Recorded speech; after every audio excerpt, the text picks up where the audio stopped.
Eu quero cumprimentar a você, meu querido aluno, que está conosco no curso Panorama Bíblico, com a graça e a paz do nosso Senhor Jesus. E quero introduzir a nossa aula de hoje. Nós estamos falando sobre a criação dos céus e da terra, dando início ao estudo do livro de Gênesis. E o nosso estudo está tratando da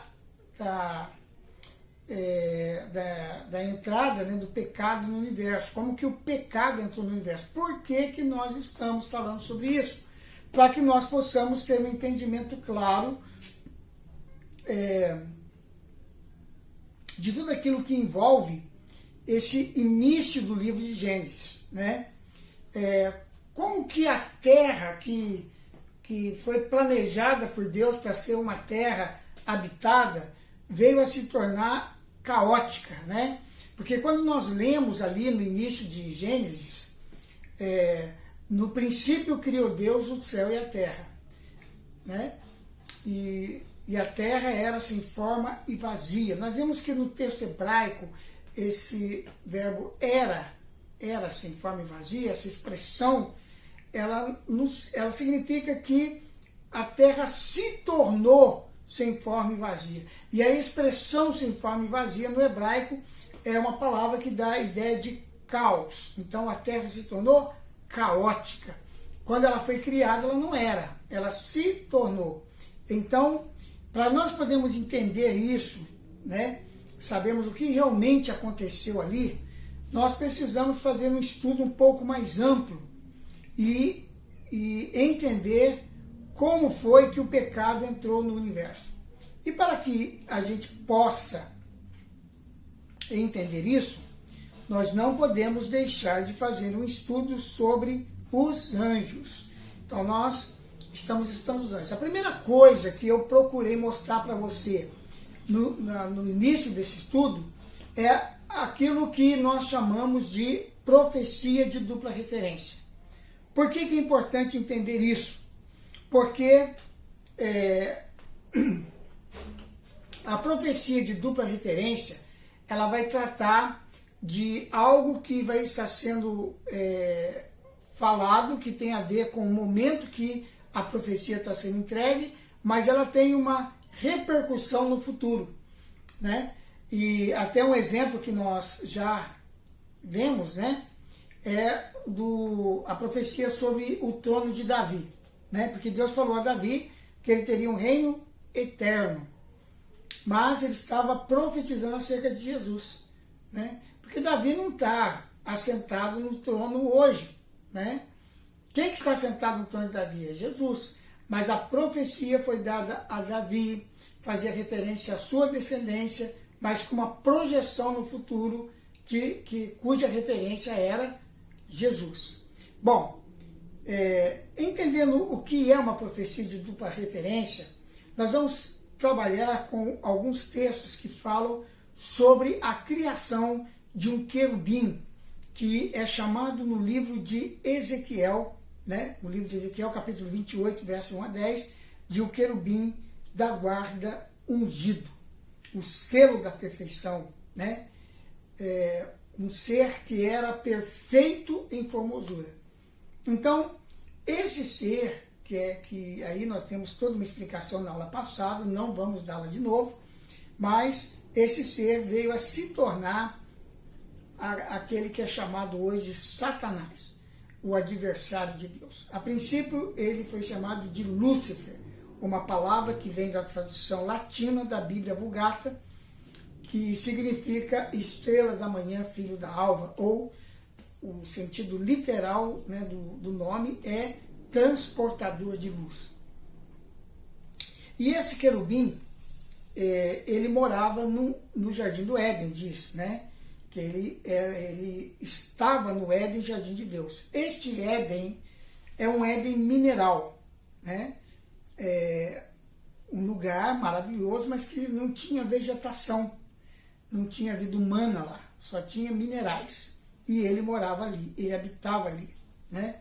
Um Éden totalmente mineral. Bom, mas hoje nós vamos desenvolver um pouco mais essa questão da criação do querubim Lúcifer. vamos entender de uma forma um pouco mais ampla, né, essa questão. Há muitos anjos criados por Deus. Apocalipse diz que há miríades e miríades de anjos. Miríade é um número que não pode ser medido. Agora, você imagina o que é miríade de miríades, né? Em Ezequiel 28:14 diz que este era um querubim. A palavra querubim, né, querube, significa transportador da glória, ou protetor da glória. A Bíblia nos mostra a existência de diferentes tipos de anjos. Na Bíblia nós já ouvimos falar de querubim, serafim, anjos, arcanjos, mas muito pouco é relatado sobre os anjos. No entanto, a Bíblia descreve a criação deste querubim e descreve com detalhes impressionantes. Por quê? Porque a criação deste querubim tem tudo a ver com o homem e a terra. Ele era coberto de pedras e de instrumentos musicais. Impressionante. Daí talvez nós vamos entender o porquê que ele tem tanta influência na música. Por que ele usa e é capaz de usar a música para influenciar as pessoas para o mal. Ele não era simplesmente um músico, ele tinha instrumentos atrelados ao seu próprio corpo. E no dia que ele foi criado, diz o texto, esses instrumentos foram preparados para ele. Ele andava sobre pedras fogueadas, que significa pedras muito valiosas. Aí então, nessa referência, nós podemos ver ainda mais o Éden mineral. Também podemos entender que em Gênesis capítulo 1, versículo 1, está embutida a criação dos anjos em conjunto com a terra, em sua forma totalmente mineral. No dia em que foste criado, foram preparados. Os querubins, eles são uma categoria específica de seres celestiais que Deus criou. Possuem ornamentos, instrumentos musicais. Não era só ele, mas outros querubins também. Tem o mesmo formato que ele tem. Eles são seres angelicais que atuam na área da adoração. Por isso que eles estão relacionados com a glória de Deus. Por isso que eles são transportadores da glória de Deus, porque eles estão diretamente relacionados com a adoração. A Bíblia, na tradução revista e corrigida, é a mais fiel. E ela diz que os instrumentos estão nele, acoplados a ele. Satanás explora muito bem a área da música, porque ele sabe como que a música nos afeta. Querubim ungido para cobrir, ou querubim da guarda ungido, ou querubim ungido para proteger. Todas essas expressões podem ser traduzidas do texto hebraico. O que significa a palavra ungido?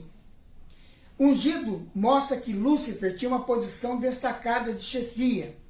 Ele era o comandante do louvor e da adoração. Era ele que comandava o louvor e a adoração lá no céu.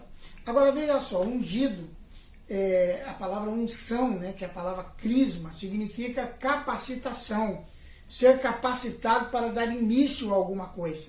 Então ele era ungido para comandar o louvor e a adoração na presença de Deus. Ungido também é a tradução de Messias, no hebraico, Meshiach. Também é a tradução de Cristo, que no grego é Christos. Messias e Cristo, em português, são transliteração das palavras em suas línguas originais. O que é uma transliteração? Não é traduzir o significado da palavra. A transliteração, ela não traduz o significado da palavra. Ela usa o mesmo som da língua original. Então, Messias É uma transliteração. Ela não está traduzindo, não está dando o significado, o sentido da palavra. Apenas falando a palavra com uma pronúncia um pouco diferente. Agora, ungido significa ser separado, ser especial. No Velho Testamento, só os profetas, reis e sacerdotes eram ungidos. A unção vinha num chifre em óleo, que era derramado sobre a pessoa que era ungida, que estava separada e nas mãos do Senhor. O óleo é símbolo do Espírito Santo. Então, unção está diretamente relacionada com a ação do Espírito Santo. Então, o Espírito Santo capacitou Lúcifer para ser o comandante do louvor, da adoração no céu. Lúcifer, o querubim da guarda, foi separado por Deus, ungido por Deus para aquele ministério especial. A unção no Antigo Testamento era feita da seguinte maneira: o rei era ungido na área do governo, o sacerdote era ungido para ser intermediário, para realizar a intercessão. Já o profeta era ungido para ser boca de Deus na terra diante do povo. Hoje, todos os membros da Igreja de Jesus Cristo, todos os que aceitaram Jesus como Senhor e Salvador, são ungidos, são separados, são sacerdotes. E a palavra de Deus deixa isso muito claro em Apocalipse capítulo 1, verso 6. E nos fez reino, sacerdotes, para Deus seu Pai. A ele seja a glória, o domínio pelos séculos dos séculos. Amém.